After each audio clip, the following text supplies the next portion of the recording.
بسم اللہ الرحمن الرحیم، السلام علیکم۔ میں سمی ابراہیم ہوں اور آپ دیکھ رہے ہیں ہمارا یوٹیوب اور فیس بک چینل۔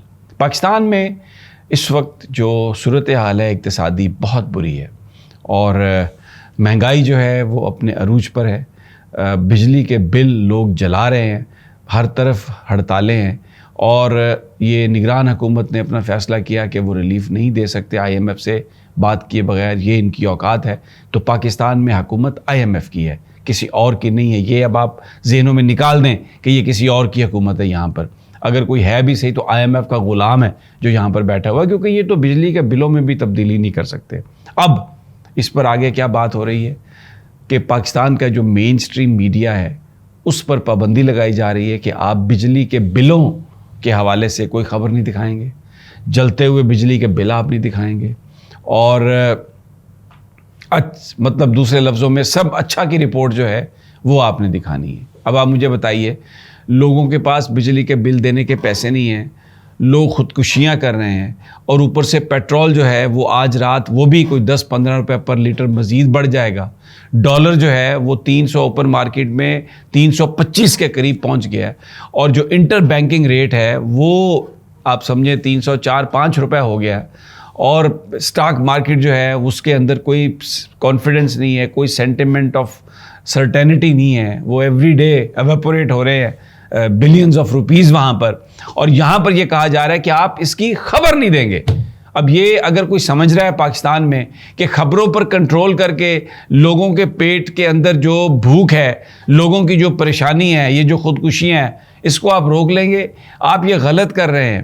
آپ کو پاکستان کے اندر الیکشن فوری طور پر کرا کے منتخب ایسی حکومت جس کے پاس ہر چیز کا مینڈیٹ ہو، یہ IMF کا جو معاہدہ ہے پاکستان کے لیے، جس کو بہت ایک شہباز شریف صاحب اور جو پچھلی رجیم ہے اور اسحاق ڈار صاحب، وہ کوئی پتہ نہیں کیا، وہ ایک اوپر سے آیا ہوا رزق سمجھ کر لوگوں کو بتا رہے تھے، اور شہباز شریف صاحب جو کریڈٹ لیتے رہے، ہم نے ملک کو ڈیفالٹ سے۔ آپ نے ملک کو ڈیفالٹ سے کیا بچانا تھا؟ آپ نے غریب آدمی کی زندگی ختم کر دی ہے، اور اب یہ کوئی تقریر نہیں ہے۔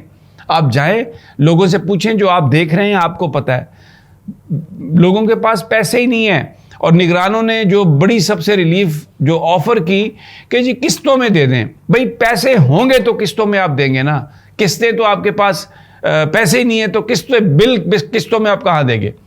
ڈوئنگ بزنس، کاروبار کرنے کی کاسٹ اتنی بڑھ گئی ہے کہ جو پروڈکٹ آپ بیچیں گے اس کا خریدار نہیں ہے، لوگوں کے پاس خریدنے کے لیے پیسے نہیں ہے، لوگوں کے پاس کھانے کے لیے پیسے نہیں ہے، اور یہ ایک ایسی سچویشن ہے جو بڑی گمبھیر ہے، اور اس کا حل جو ان حکمرانوں نے ڈھونڈا وہ یہ ہے کہ ٹی وی پہ خبریں نہ آئیں۔ یعنی ٹی وی پہ اگر آپ خبریں نہیں دیں گے تو اس کا کیا مطلب ہے؟ لوگوں کی بھوک مر جائے گی، لوگ مطمئن ہو جائیں گے۔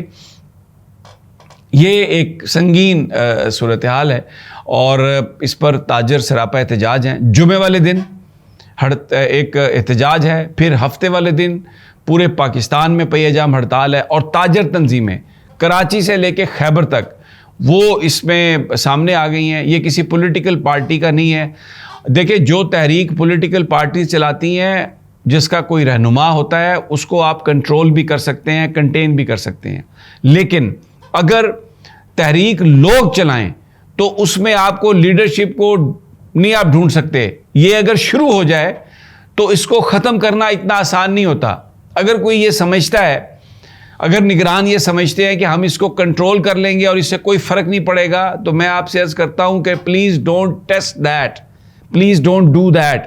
لوگوں میں آئیں، لوگوں کی بات سنیں، تو آپ کو صحیح اندازہ ہوگا کہ اس وقت کیا لوگ کس عذاب سے they are going through۔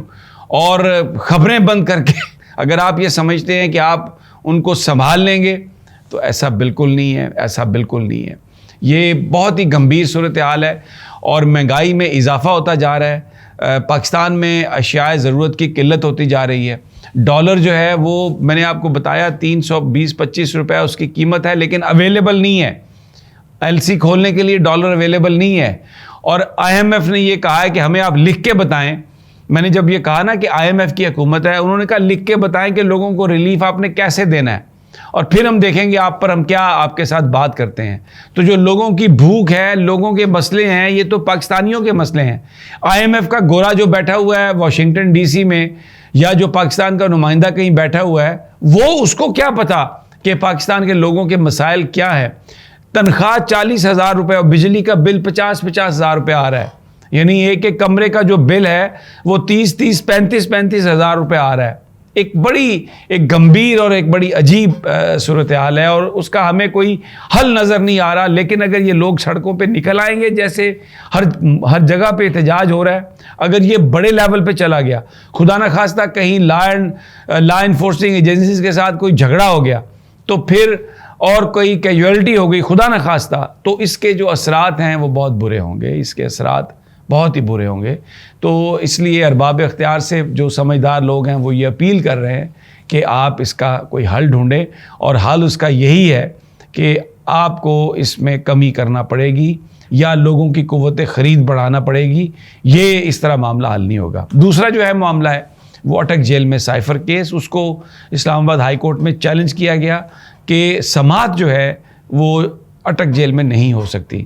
اور اس پر آج جناب اسلام آباد ہائی کورٹ کے جسٹس خواجہ عامر فاروق صاحب نے نوٹس کیے ہیں، اور اگلے ہفتے اب اس کی سماعت ہوگی. وکیل جو تھے تحریک انصاف کے چیئرمین کے عمران خان صاحب کے، انہوں نے یہ کہا کہ جو وینیو ہے جو یہ کیس کا، عدالت کا، وہ تبدیل نہیں ہو سکتا، نمبر 1. اور دوسرا، جو انسداد دہشت گردی کی عدالت کے جج ہیں وہ اس کیس کی سماعت نہیں کر سکتے. بڑا اہم نکتہ ہے، اور اس پر عامر فاروق صاحب نے نوٹس کر دیا جیسا کہ وہ ہمیشہ کرتے ہیں اگلے ہفتے کے لیے. تو اب دیکھنا یہ ہے کہ وہ اس میں کیا فیصلہ کرتے ہیں.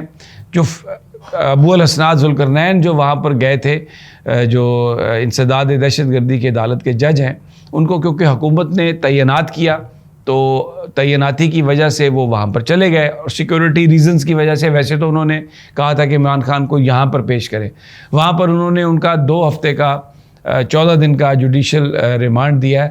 تو وہ 13 سپٹمبر تک، اب عمران خان 13 یا 14 سپٹمبر تک اسی عدالت میں رہیں گے، انلیس کہ نیکسٹ ویک اسلام آباد ہائی کورٹ اس حوالے سے کوئی فیصلہ کرے کہ کیا انسداد دہشت گردی کے جو جج ہیں وہ یہ خصوصی عدالت میں بطور جج یہ کام کر سکتے ہیں.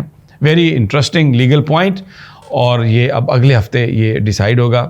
دوسرا، اور کئی جو مقدمات ہیں اس میں بھی یہ حکام بتا رہے ہیں کہ وہ عمران خان کی گرفتاری کے لیے تیار ہیں، اور اس بات کا امکان اگر ہم حکومتی لوگوں سے کرتے ہیں، نگران حکومت سے، تو بہت کم ہے کہ کوئی عمران خان کو جیل سے باہر نکلنے کا ریلیف کوئی جلد مل سکے.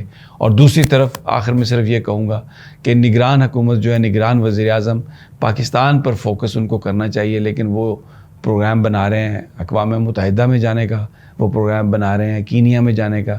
یہ تو ان کا کوئی مینڈیٹ ہی نہیں ہے. اچھے آدمی ہیں، بھلے آدمی ہیں، لیکن ایسا کام نہ کریں جس سے ان کے امیج میں پرابلم آئے. اگلی ویڈیو تک کی اجازت. اللہ نگہبان.